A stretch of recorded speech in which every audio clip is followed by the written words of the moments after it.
Yang paling tinggi ialah kamu melihat Allah. Kamu melihat Allah. Dan paling tidak kalau kamu tak mampu, maka kamu merasai dilihat Allah. Maka ini dirumuskan dari Imam Nawawi rahimahullah dalam Raudah. Maka ini dijadikan kepada rukun agama gitu. Rukun kepada agama. Rukun agama ni ada 3. Pertama ialah berkenaan dengan pensyariatan kita akan 5 rukun Islam. Kemudian daripada rukun Islam tu ada rukun iman yang 6. Dan juga rukun kepada rukun ihsan tadi. Ada 2, melihat Allah ataupun dirasai dilihat Allah. Merasai dilihat Allah. Jadi yang melihat Allah dan merasai dilihat Allah ni bagaimana? Katakan kita nak cakap Nabi tipu pula, boleh lihat Allah kan? Bagaimana tu? Apa yang dimaksudkan oleh Nabi sallallahu alaihi wasallam itu anta'budallah ka'annaka tarak. Beribadah ataupun jalanilah kehambaan di dunia ini dengan melihat Allah, iaitu ialah orang yang mana menjalani kehidupan ni hatinya sentiasa melihat apa yang Allah redha. Itu apa yang Allah suka, dan melihat Allah itu ialah dengan pandangan mata kehambaan, pandangan mata hatilah. Barulah boleh memandang Allah. Dengan mata kita tak dapat, matahari pun tak dapat tengok. Jadi sedilah dengan pandangan mata jiwa kita, mata roh, mata hati kita memandang Allah. Dan jikalau tidak mampu di tahap yang paling tinggi itu, maka mulakanlah di peringkat rendah, iaitu kamu merasai dilihat Allah. Ini maka merasai dilihat Allah ni selalunya kita akan tinggalkan perkara-perkara mungkar. Kenapa? Kalau nak buat tak boleh ni kan. Ni Allah nampak kan. Nak curi tak boleh, nak buat benda tak senonoh, rasa takut. Sebab dilihat Allah. Kalau dia buat baik pun, dia bukan buat baik untuk dilihat orang, tapi untuk dinilai oleh Allah. Dia semayang banyak rakaat pun untuk Allah nilai, bukan orang nilai. Bukan orang nilai sana kan? Nilai ni orang hargai lah kan. Dan orang yang memandang Allah Ta'ala itu dengan mata arifin, mata yang kenal Allah, iaitu apa dalam masa sekarang ni dan tak kali ini, apa yang paling dicintai oleh Allah untuk dilakukan oleh setiap pada manusia, pada diri kita pada masa itu. Itu. Maka dia melihat apa yang dikehendaki Allah, sehingga dia tidak ada lagi keinginan dalam diri dia melainkan apa yang Allah inginkan kepada diri dia. Maka dia akan jadi apa tuan-tuan? Kun ma'allah. Dia akan jadi orang yang bersama dengan Allah. Orang yang bersama dengan Allah ni dia tidak akan bersedih. Dia tidak akan rasa susah hati. Innal ladzina qalu rabbunallah thumma istaqamu tatanazzalu alaihimul malaikatu alla takhafu wa la tahzanu. Allah kata orang yang mengatakan Allah tu Tuhannya dan dia istiqamah, beramal saleh, setia kepada Allah, maka Allah kata apa? Tatanazzalu alaihimul malaikah. Maka Allah akan turunkan kepadanya ialah malaikat-malaikat yang sentiasa menemani sepanjang diam dan geraknya. Tatanazzalu alaihimul malaikatu alla takhafu wa la tahzanu. Dan sentiasa dia diberi dorongan kerana Allah itu, dia tidak takut melainkan kepada Allah, dan tidak ada sedih, kegusaran dalam hatinya, kerana dia memandang apa yang Allah akan beri daripada itu. Kadang-kadang kita ditimpa musibah, kita rasa sedih, tapi sedih itu tidaklah mendominasi hidup kita. Bagi orang beriman, kerana dia memikirkan apa? Setiap perkara musibah dan balak itu pasti Allah gantikan lebih baik.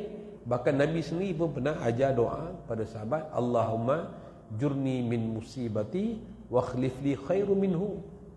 Wahai Allah, kurniakanlah kepada kami pahala atas musibah yang diberikan oleh engkau ini, dan gantikanlah dia dengan lebih baik.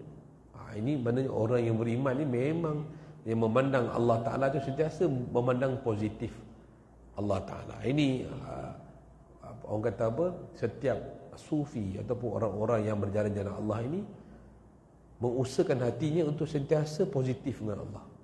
Nak positif dengan Allah tuan. Kan? Kalau kita tak positif dengan Allah, kita akan argue apa yang Allah buat kat kita. Kan? Kita pun tak suka apa orang argue kat kita. Kita beli rumah, kan? Beli tanah, kita nak buat rumah kita cara kita. Kan? Lepas tu Haji dia tunjuk, Ustaz cantik ke? Ustaz kata, tak boleh Haji, dia tak cantik dia buat ni. Suka hati sell lah Ustaz. Tanah saya nak buat apa? Ustaz komplain, betul tak? Jadi Allah pun tak suka orang argue dia. La yus'alu amma yaf'alun wa hum yus'alun. Kami tidak ditanya tentang apa kami buat. Kamu lah yang ditanya tentang apa kamu buat. Kita pula mementingkan Allah. Ini pentingnya ilmu tasawuf dalam kehidupan kita, tuan-tuan, ialah untuk menyucikan jiwa kita tadi dan menambahkan mutu ataupun nilai ibadah kita. Kalau hati kita kotor, hati kita semak, hati kita asyik memandang kesalahan dan mencari benda yang buruk, maka itu yang kita akan dapat. Akhirnya sembahyang kita memandang yang buruk. Kita hidup ni dalam keadaan putus asa pada Allah. Padahal Allah Ta'ala tu dah banyak baik dengan kita dah. Kan? Sebab satu saja hajat kita Allah tak tunaikan, kita dah pandang buruk dengan Allah. Padahal Allah dah bagi macam-macam lah. Kita pun tuan-tuan, masuk bonus ke, masuk duit raya banyak pun, ibadat kita macam tu juga, tak tambah-tambah. Kan? Bila kurang marah. Kan? Kan? Kalau lebih pun tak bertambah. Jadi kalau fikir balik, apa yang Allah ambil tu mungkin itu lebih baik lah. Kan? Pasal kita amal ibadah kita pun rawatib pun tak jaga, istiqamah lagi lah. Bangun tahajud, alhamdulillah orang tuan-tuan mungkin buat kan. Saya yang payah nak buat kadang-kadang. Apa yang Allah uji kita reda. Ni anak saya pun saya uruskan kat KBJ dah. Bawa habis apa? Koja tu sini tu dah azan dah. Ni habis main bom KBJ balik. KBJ anak saya demam dah dekat 2 minggu dah. Anak tu doktor tadi pergi, Dr. Said apa? KBJ tu, ni tuan ni tak boleh ni, anak tuan kena admit jugalah macam mana pun, pasal kalau jalan antibiotik tidak payahkan. Jadi itulah ujian juga kan. Redha lah. Allah lagi tahu apa yang buat kat hamba dia kita. Ya, anak saya pun hamba dia juga. Kan? Anak saya pun bukan kepunyaan saya amanah jaga dia. Itu dia punya pandai dia lah. Dia nak buat apa, jadi kita jalankan tanggungjawab gitu. Soalan tu kita sambung balik pengajian kita di muka surat berapa?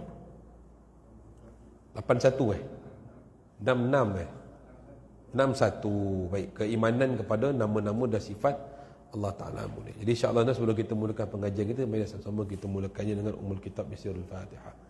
A'udzubillahi samii'al 'alim minasyaitonir rajim. Bismillahirrahmanirrahim. Alhamdulillahirabbil alamin arrahmanir rahim maliki yaumiddin. Iyyaka na'budu wa iyyaka nasta'in ihdinas siratal mustaqim siratal ladzina an'amta 'alaihim ghairil maghdubi 'alaihim waladdallin. Bismillahirrahmanirrahim. Qala Syekhul Musannif rahimahullah wa nafa'ana bihi wa ulumihi fid dharain amin. Keimanan kepada nama-nama dan sifat Allah Ta'ala yang mulia. Thumma yajibu 'alal mukallafi ba'da an yuhaqqiqu ma sabaqa minal 'aqaidi alla yansa ma lillahi 'azza wa jalla min baqiyatil asma'i was sifati kal kibriyai wal uzmati wal jalal wa ghairi dhalika minal kamalat fa huwa jalla sya'nuhu muttasifun bi kulli kamalin munazzatun an kulli nuqsanin. Ini kemudian penulis kitab ini iaitu Syekh Ahmad Mustafa Alawi mendatangkan kepada kita berkenaan dengan nama-nama dan sifat Allah Ta'ala. Nama-nama Allah itu juga ada mewakili sifat Allah. Mewakili sifat Allah. Ada sifat-sifat Allah itu yang dibahas dalam sifat qahar Allah. Nama Allah yang berbentuk qahar. Seperti nama Allah Al-Aziz yang maha gagah. Kemudian lagi nama Allah itu Al-Kabir yang maha besar. Ini kedudukannya dan sebagainya. Dan juga ada sifat-sifat Allah yang berbentuk jamal dan berbentuk keindahan. Seperti Ar-Rahman. Nama Allah satu, Allah mulakan surah Ar-Rahman itu dengan namanya. Ar-Rahman 'allamal Quran, khalaqal insan, 'allamahul bayan.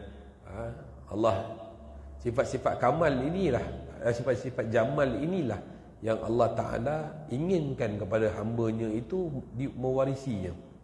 Bukan sifat-sifat qahar, sifat-sifat jalal tu.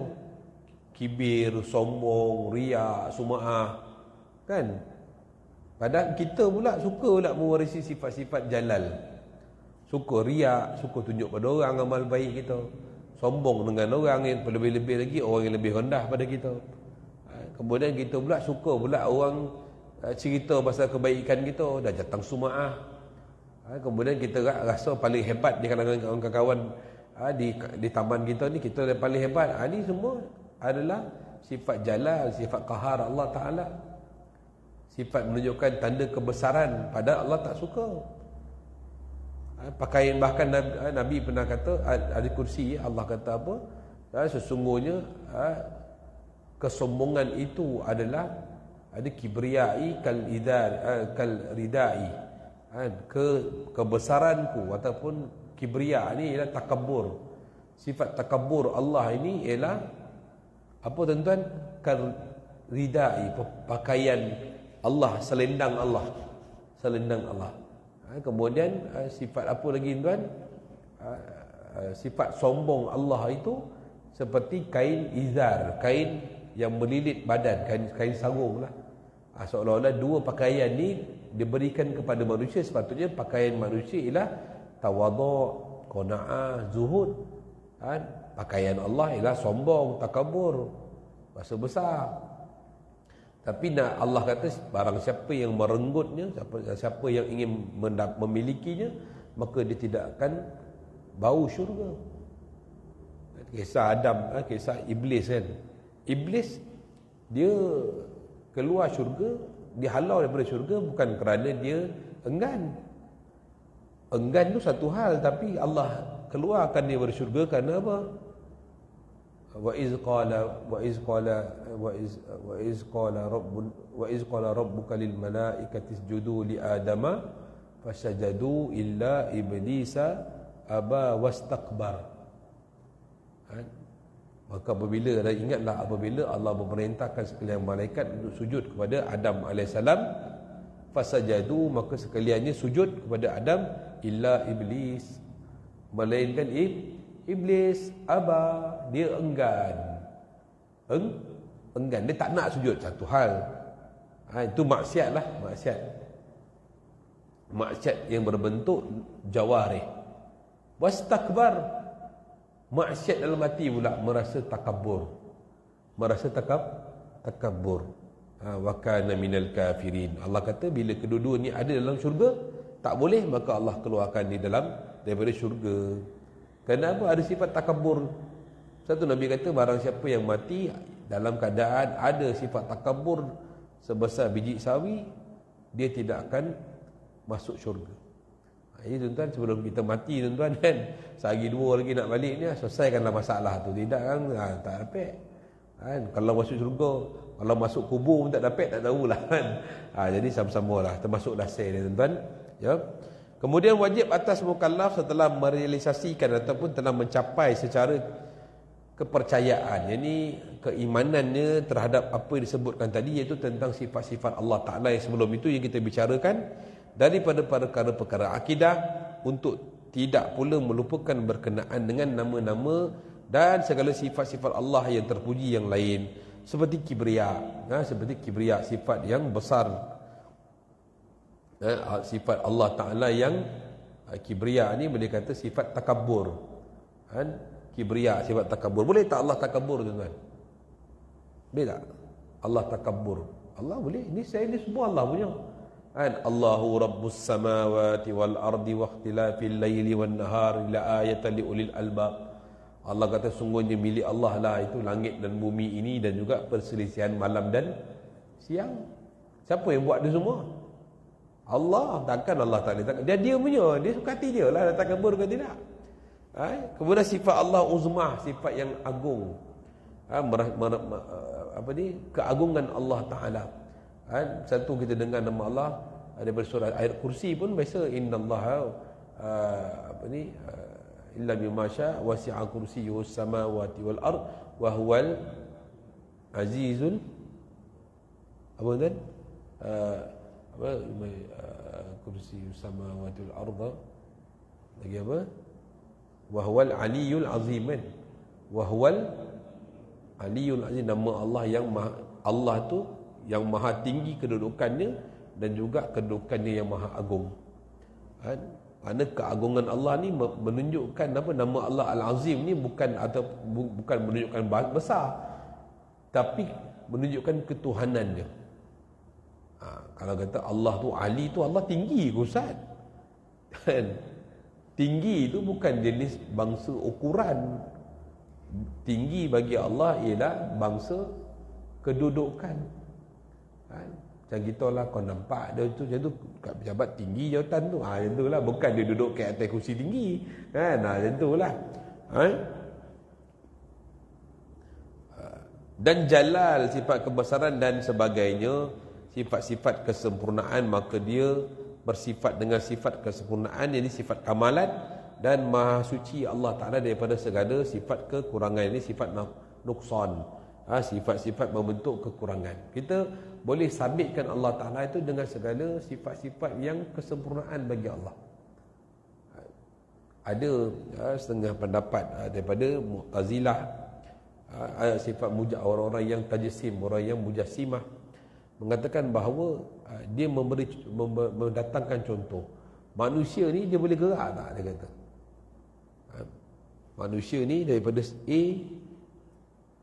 A ke kedai, daripada rumah dia ke kedai, dia nak pergi kedai tu dia kena gerak tak? Betul, dia kena gerak. Pergerakan dia bergerak itu dan ataupun diam manusia itu ialah jenis kesempurnaan manusia itu. Kalau manusia tak ada kaki, tak ada tangan, dia nak bergerak macam mana? Maka kita kata kelainan upaya, maka dia situ tidak sempurna. Kalau manusia dapat bergerak dengan diri dia tu, pergi ke kedai beli barang, patah balik tu, mana dia sempurna. Kalau manusia tu tak ada kaki dan tak boleh bergerak, kita bagi cacat. Betul tak? Begitu juga satu ekor burung yang mana dia ada sayap kepak, dia boleh terbang kemari. Maknanya burung yang tak ada kepak, burung yang ada kepak tapi tak boleh terbang, maknanya burung tu ada cacat. Bukan cerita burung tu tuan-tuan, burung ni burung yang kita faham lah. Maknanya burung tu ada masalah penerbangan dia tu. Kan? Kita tak boleh nak ukurkan kesempurnaan burung tadi pada manusia tadi. Wah, burung tu boleh terbang, kenapa aku tak boleh terbang? Patutnya aku boleh terbang. Betul tak? Betul tak? Tapi setiap manusia ni dia ada kesempurnaan masing-masing yang Allah cipta.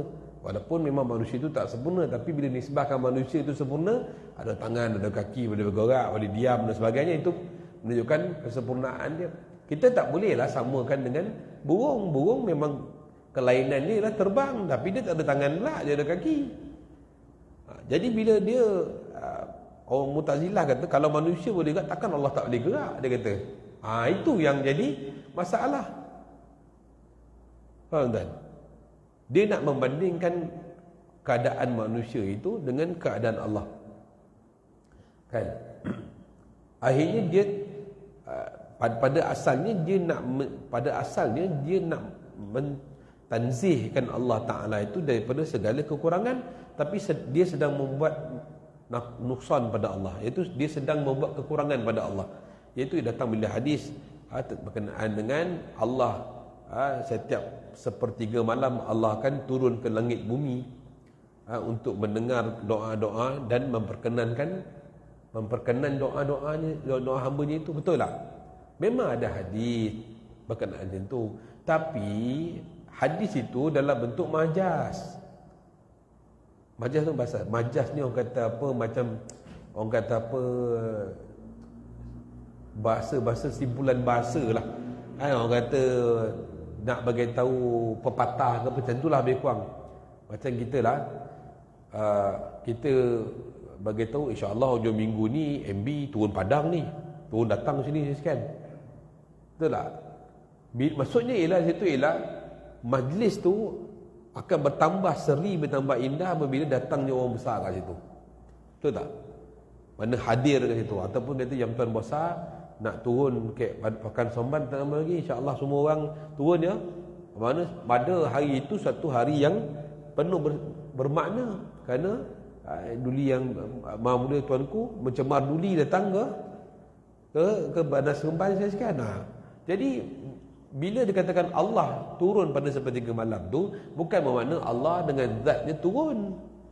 Nak bagi tahu malam itu yang malam yang sepertiga malam ni satu benda yang susah nak dibuat oleh orang, iaitu bangun pada malam hari tak kala orang sedang tidur dan dia boleh menangis, berintih doa, dan Allah suka keadaan hamba itu sehingga Allah kata Allah turun dan memperkenankan. Bukan Allah turun dalam bentuk zat, tapi dalam bentuk rahmat, dalam bentuk keampunan kepada orang tersebut.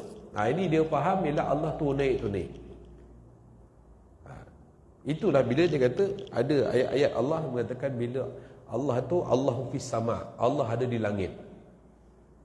Allah berada di langit. Saya tanya tuan-tuan, kalau Allah berada di langit, siapakah orang yang paling dekat dengan Allah?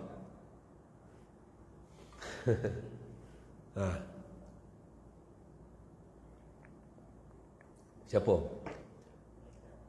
Orang yang paling dekat malaikat lah. Malaikat paling dekat. Ataupun orang yang naik gunung Everest tu paling dekat.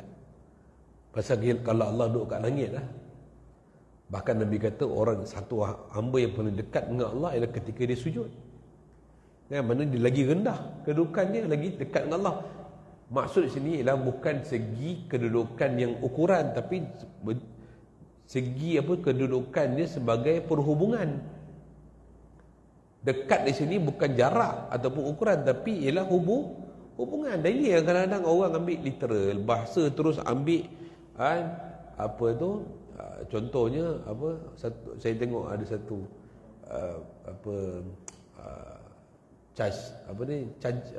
bukan ada satu kartun lawak, ada orang Sikh kan, orang Sikh pergi makan.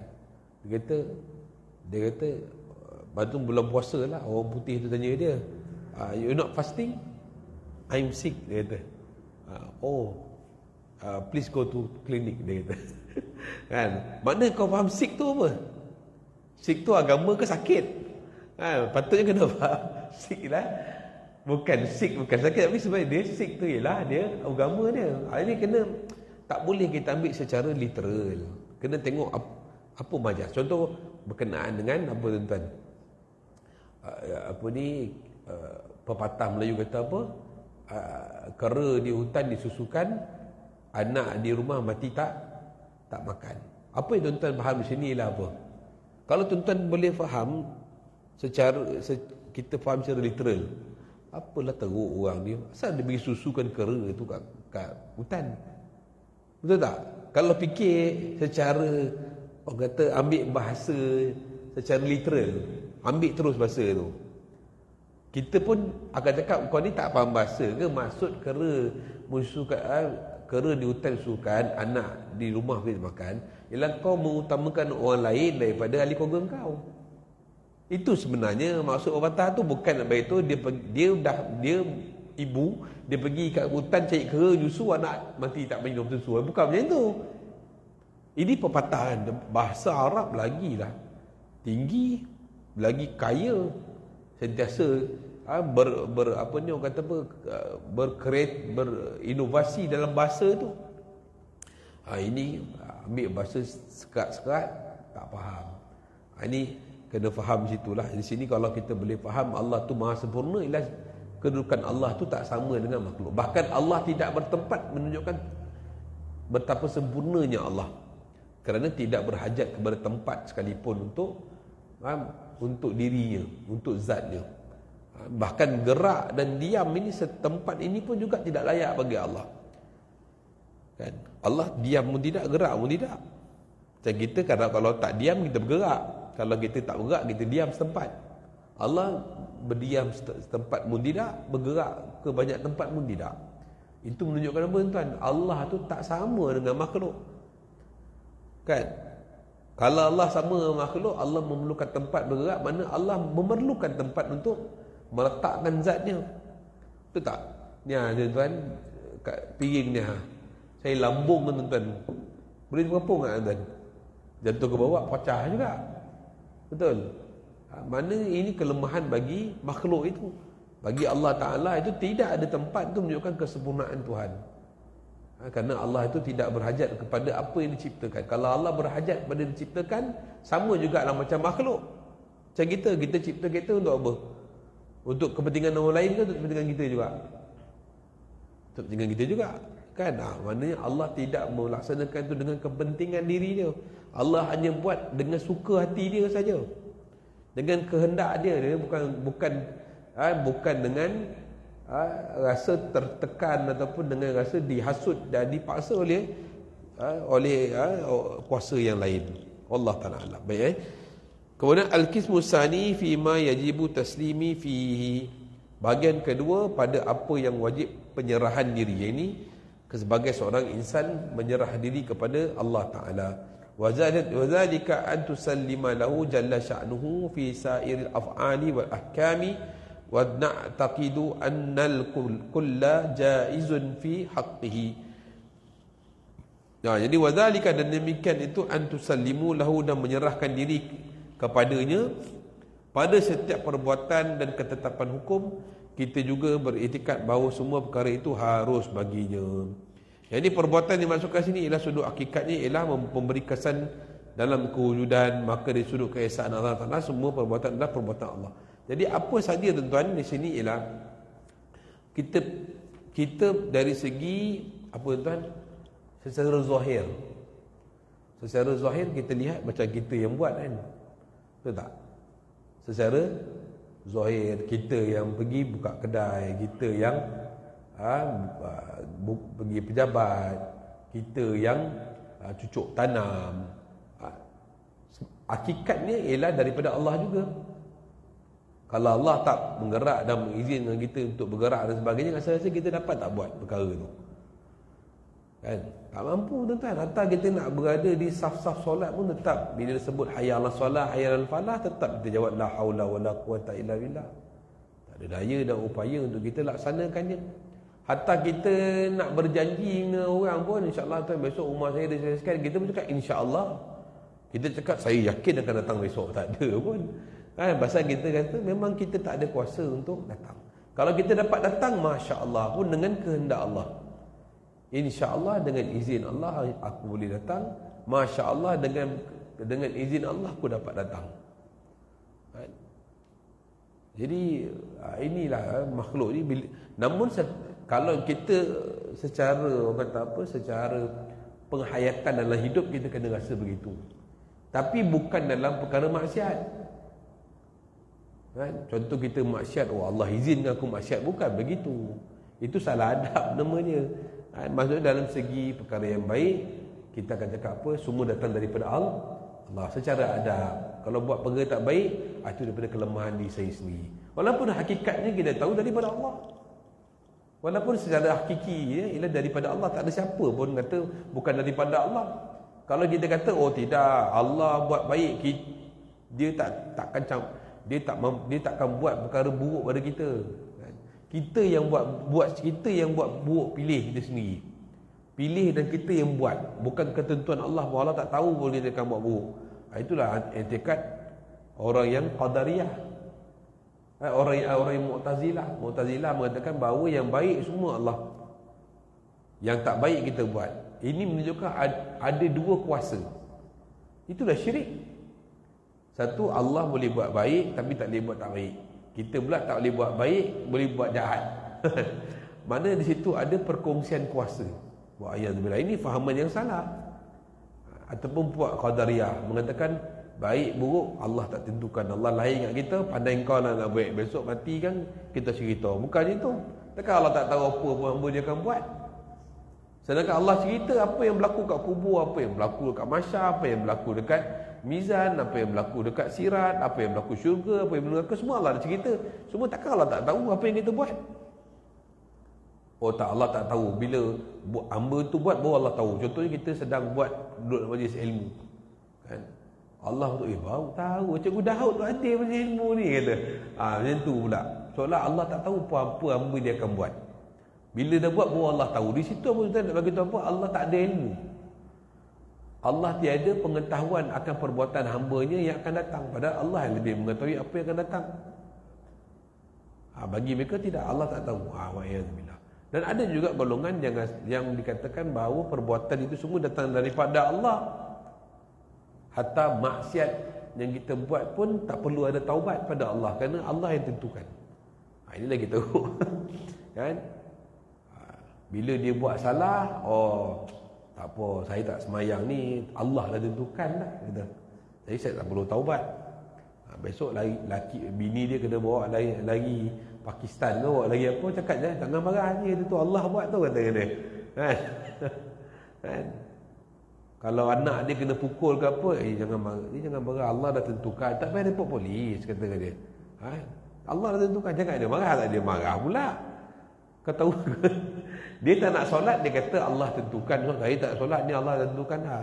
Tapi jumpa anak bini dia kena sesuatu, janganlah report polis ni, pasal semua Allah dah tentukan. Boleh tak macam tu? Jadi situ dah tak jadi syariat, dah tak ada undang-undang, kita boleh bunuh orang suka-suka hati. Macam mana share? Allah tentukan share, kata. Betul tak? Tapi apa guna syariat, hudud, takzir, kisah semua tu?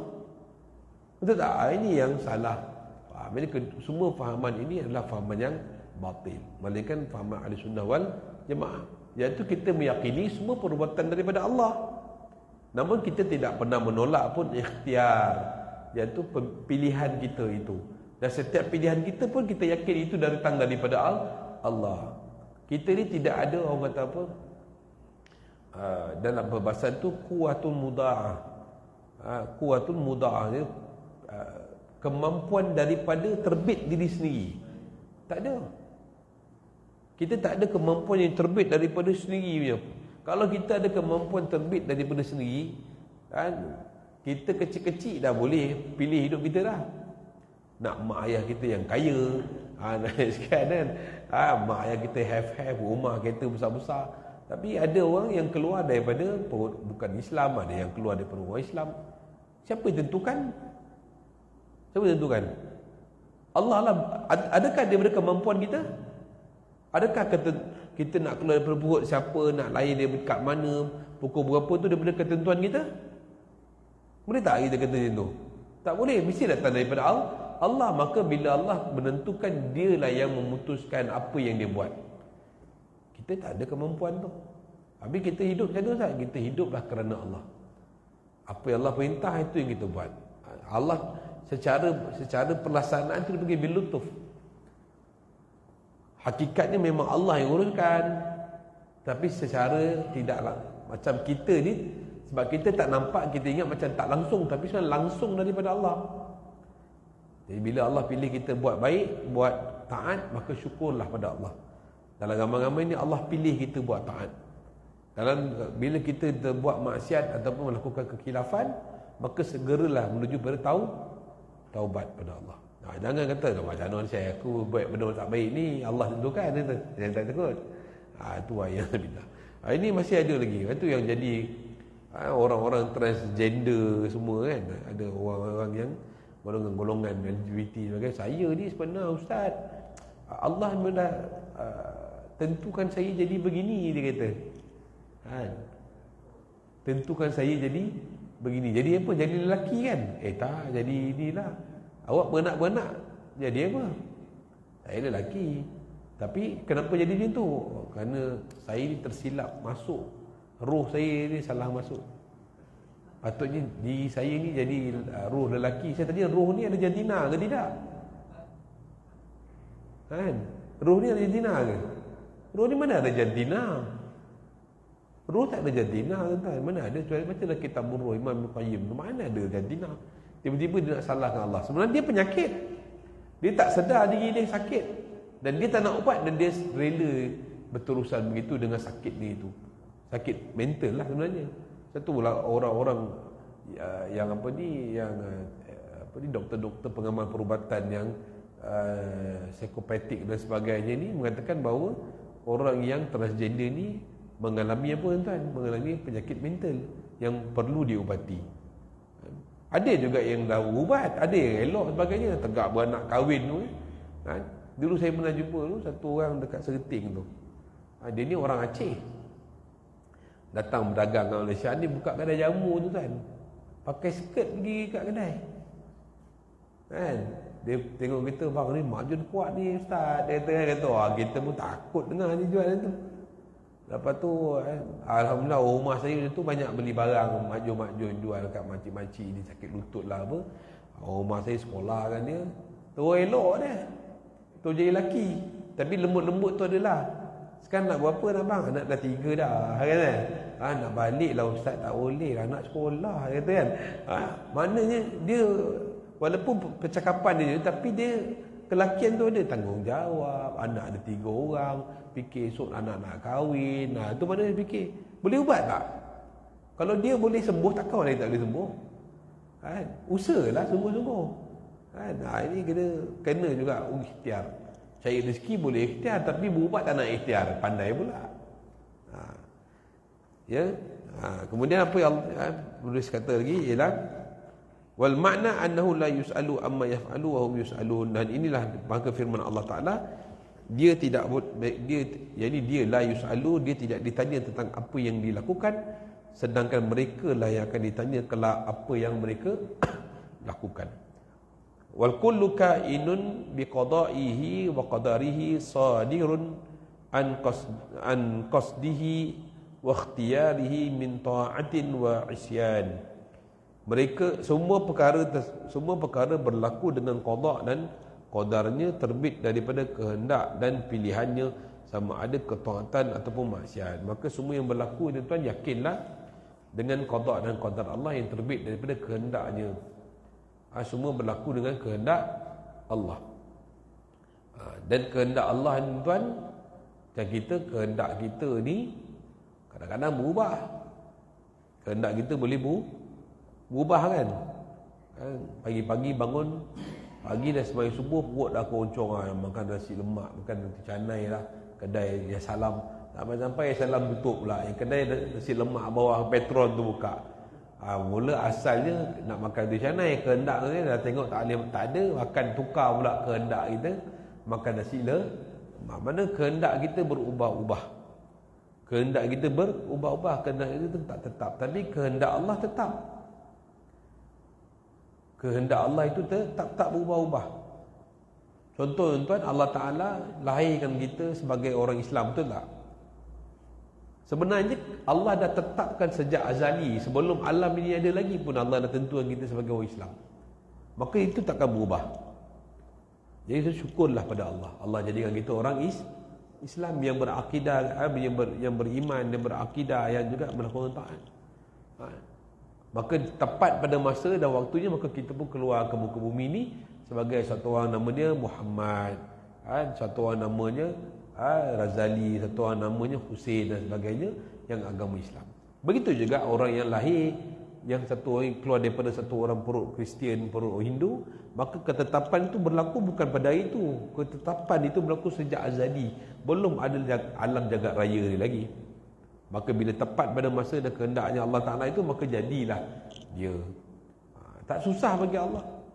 Jadi semua perkara itu berlaku dengan kehendak Allah. Namun ada juga perintah-perintah Allah itu ada yang sepakat dengan kehendak Allah, ada perintah Allah yang mana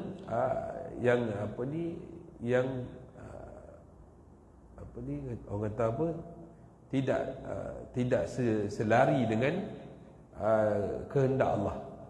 Bukan maksudnya kehendak Allah tu tak betul, perintah Allah tak betul, keduanya betul. Cumanya kita nak betulkan fahaman kita. Macam mana contohnya? Contohnya Allah Subhanahu Wa Taala memerintahkan. Ini perintah dengan kehendaan Allah Taala perintahkan semua orang Islam, semua manusia itu beriman, betul? Allah memerintahkan semua manusia itu beriman. Dan Allah berkehendak Abu Bakar beriman. Betul? Nampak tak? Maksudnya perintah dan kehendak itu sepakat, muafakat. Ada juga perintah Allah itu betul dan kehendak Allah betul, tapi macam tak sepakat. Macam tak, tetapi itulah kehendak Allah yang betul. Contohnya Allah memerintahkan kita jangan berlaku kufur. Allah Ta'ala tidak mahu manusia menjadi kafir. Betul? Allah memerintahkan manusia jangan kafir pada Allah. Tapi Allah menentukan Abu Jahal kafir. Betul tak?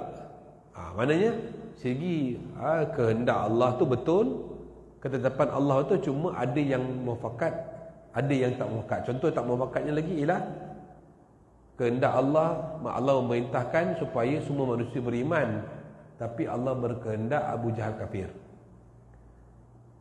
Nampak tak? Kehendak Allah ialah Abu Jahal kafir, dan dia pun tidak mengikut perintah Allah untuk beriman. Faham? Allah Ta'ala memerintahkan seluruh manusia itu tidak kafir, dan Allah menentukan Abu Bakar beriman. Itu maknanya orang kata apa di sini ialah kehendak dan perintah Allah Ta'ala itu, apa yang Allah perintah ialah apa yang Allah tentukan melalui kalamnya dan sebagainya. Apa yang Allah Ta'ala inginkan itu dengan kehendak takdirnya itu. Dia faham? Maksudnya sebenarnya sisi Allah tidak ada berlaku pun percanggahan. Cuma di sisi manusia itu nanti nampak macam, habis kalau Allah nak kita beriman, kenapa Allah tak jadikan semua orang beriman? Betul tak? Tuan-tuan jangan tanya saya, tuan-tuan. Tuan-tuan jumpa Allah, tuan-tuan tanya sendiri dengan Allah. Asal ya Allah jadi itu. Itu sampai sekarang mana-mana ulama pun tak ada jawab. Jawapan apa tuan? Jawapan yang paling tepat sekali apa? Suka hati Allah lah. Kan? Kau jadi orang Islam, kau syukur sudahlah. Kau jangan tanya apa Allah buat. Kan? Macam kita lah tuan-tuan, ada kawan kita tiap pejabat. Dia ni kerja pun penggula, dia tahu hujung tahun dapat naik pangkat. Kita kerja macam khabar balau ni, macam tu juga. Kan? Kau tanya asal dia tak naik kan? Tanya kan banyak tanya kan, elok tanya kan buang ni kan. Kan?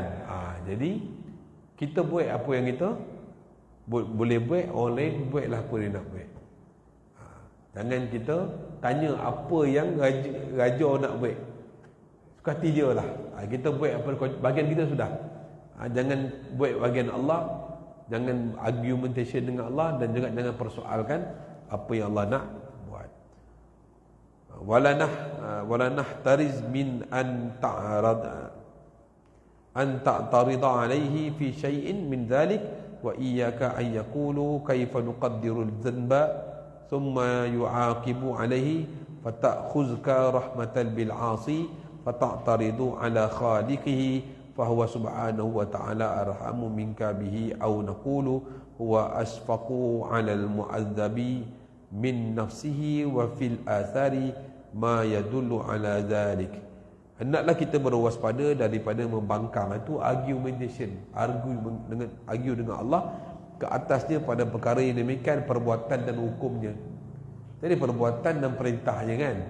Nampak ya, Allah kata jangan, Allah Ta'ala nak semua beriman, tapi kenapa Allah jadi Abu Jahal kafir? Jangan tanya.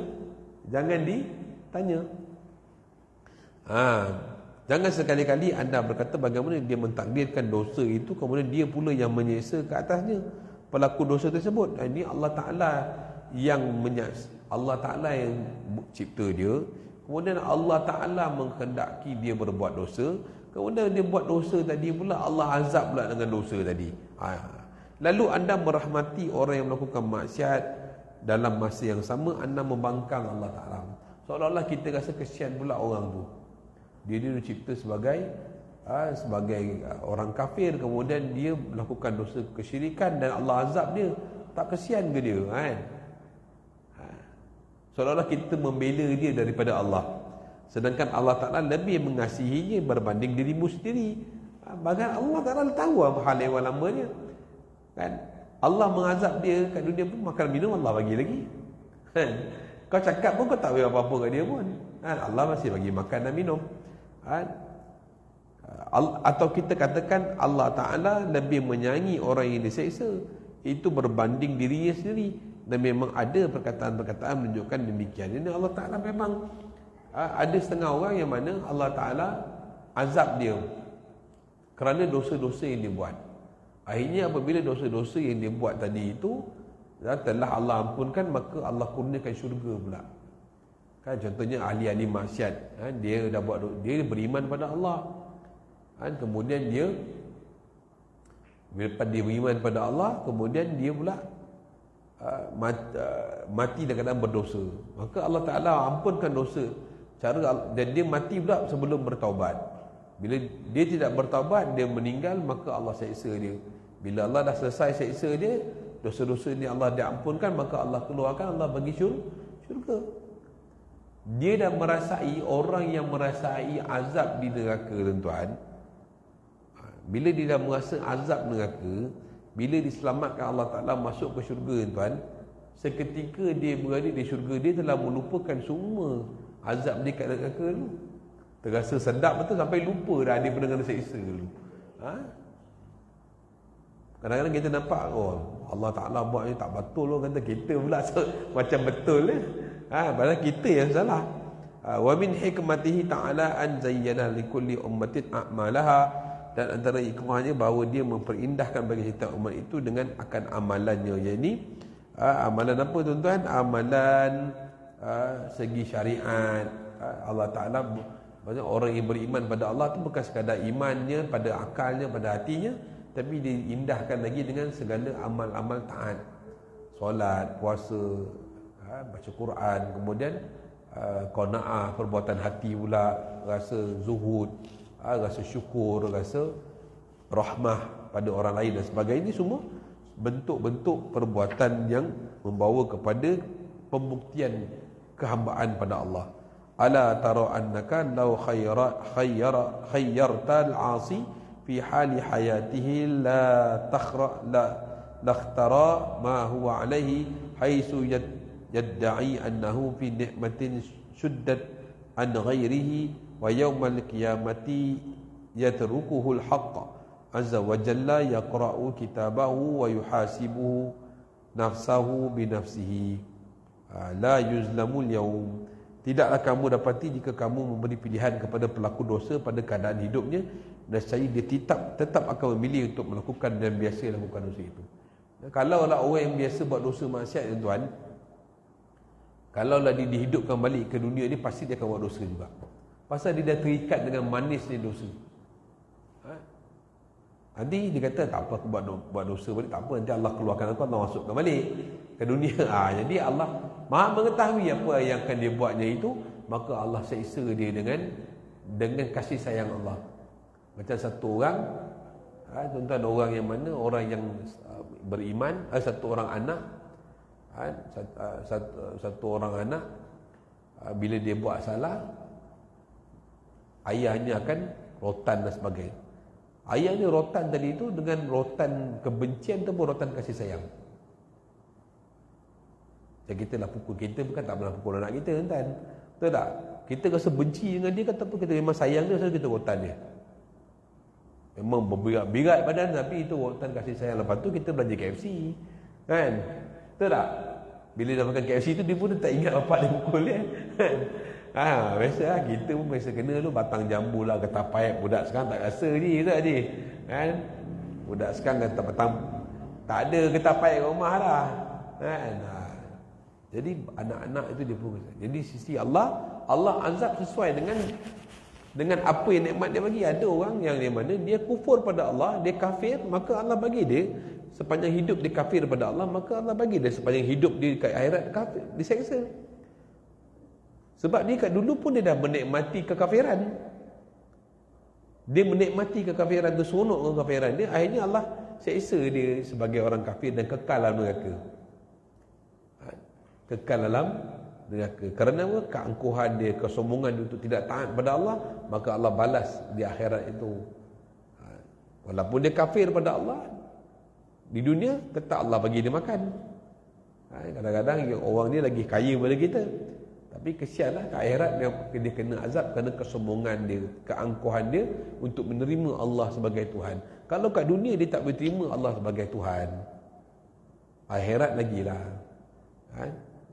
Satu orang yang masuk dengan orang yang kafir ni, dia kata apa? Dia kata apa? La ya wailtani in kuntu turaba. Alangkah baiknya kami ini di akhirat ini jadi tanah aja, tak jadi manusia. Pasal bila sebelum manusia dihisap, binatang-binatang kat dunia ni dihisap dulu. Bila satu ekor kambing yang tak ada tanduk di dunia mengadu pada Allah, ya Allah, kambing yang ada tanduk ni pernah tanduk aku dahulu. Maka Allah tumbuhkan tanduk pada kambing tak ada tanduk ni, kemudian kambing tak ada tanduk ni, ada tanduk ni tak ada tanduk. Maka bila kambing yang ada tanduk tadi tu hentak kepala kambing yang tak ada tanduk tu pula, dia hentak pun menjadi tanah. Maka pasal tu orang kafir kata alangkah baiknya kalau kami menjadi itu juga tak dibangkitkan. Kan? Kita pun takut tuan-tuan di akhirat nanti. Limanil mulkul yaum, Allah kata siapakah raja pada hari ini? Nak jawab apa tuan dengan Allah Ta'ala? Banyak benda maksiat kita lakukan. Kalau Allah tak kira tu okey dah tuan. Kalau Allah kira tu, kata Rasulullah kata pada Aisyah, wahai Aisyah, bila satu orang itu ditanya Allah itu dan ini, maka itulah kecelakaannya. Bila Allah tanya, kadang ada, Nabi kata ada hambanya yang Allah tidak lihat pun buku amalannya, walaupun amalan buruknya banyak. Allah tak tengok. Tapi satu orang yang Allah tanya itu ini, memang celakalah hidup dia. Bayar tu takut tuan. Seorang-seorang kena cek pun, tahu orang pun tak lepas tu. Saya pun tak lepas, tuan-tuan pun tak lepas semua. Semua kena, tak ada. Mudah-mudahan kita dapat syafaat Nabi lah.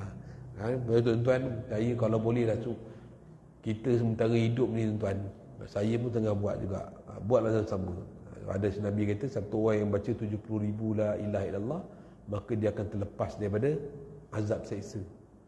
Saya pun sedang buat 1,000 sehari, buat 1,000 sehari. Tinggal beberapa baki lagi lah nak cukup 70,000. Kalau tuan-tuan satu hari 1,000, 30 hari dah apa? 30,000. Kalau 2 bulan dah 60,000, tambah lagi 10 hari je. Buatlah sebenarnya sudah lah. Simpan lah. Kita simpan lah untuk kita. Mudah-mudahan 70,000 tu Allah pandang lah. Lepas tu selawat lah banyak-banyak tuan. Kita ni amalan kita tuan-tuan jangan, kita tahu amalan kita memang tak boleh tolong kita ke akhirat.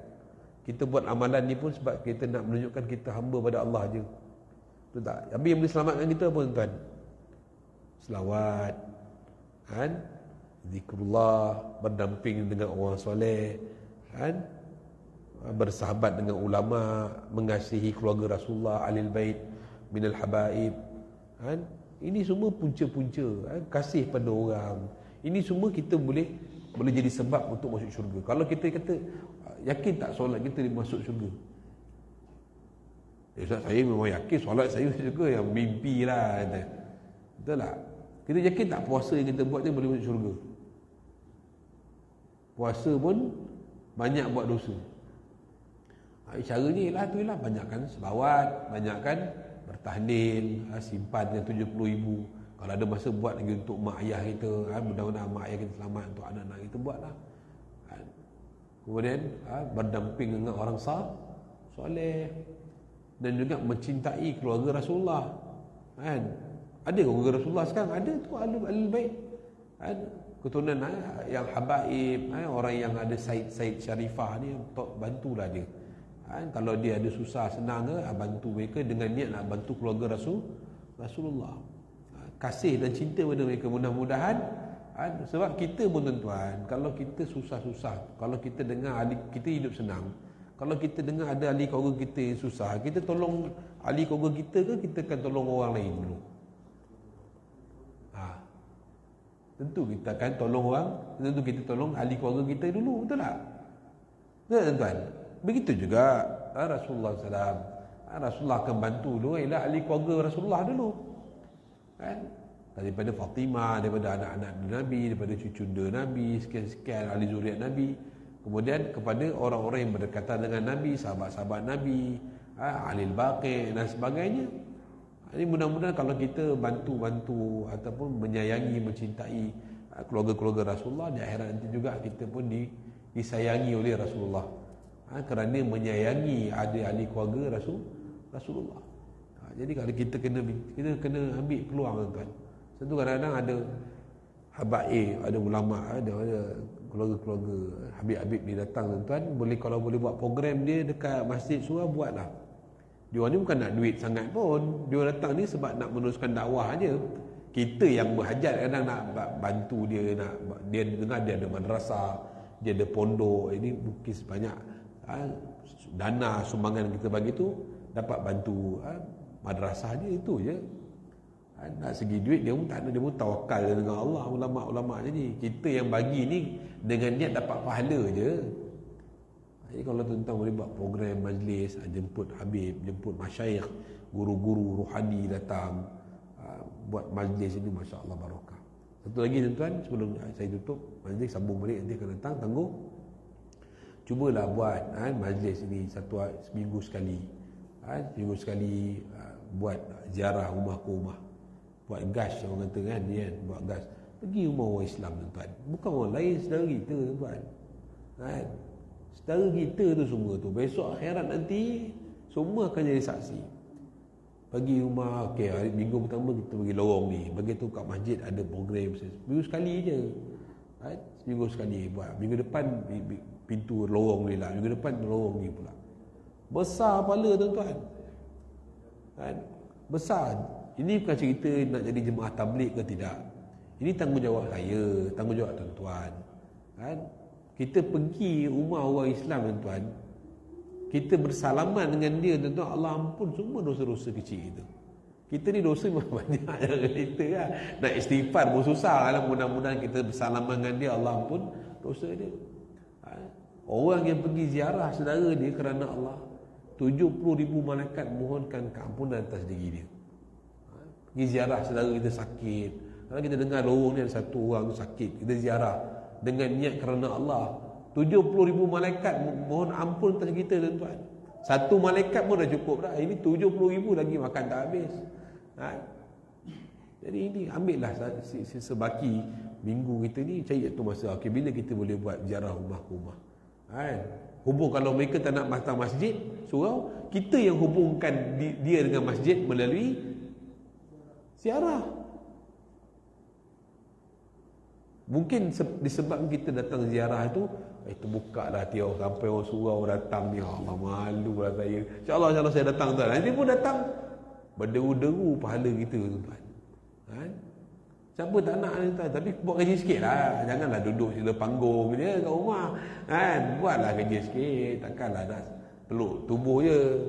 Ni Haji Razif punya kerja. Ni bukan saya punya kerja. Dah pengerusi pula kena. Pengerusi dia kena, maksudnya dia kena uruskan lah anak-anak karya sebagainya. Kita pelaksana lah. AJK, Ahli Surau, pelaksana. Dia ada AJK pengurusan dan AJK pelaksana. Sama-sama lah buat tuan-tuan. Gotong royong. Mudah-mudahan Allah berkat kita, turunkan rahmat baldatun thayyibatun wa rabbun ghafur.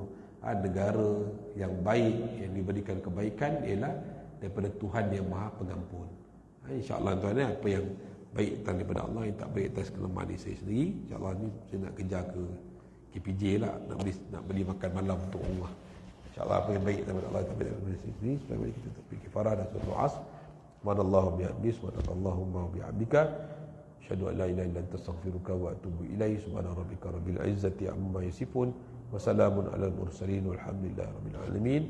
Bismillahirrahmanirrahim. Wal 'asri innal insana lafi khusr illa alladhina amanu wa 'amilus solihat wa tawassaw bil haqq wa tawassaw bis sabr. Assalamualaikum warahmatullahi wabarakatuh.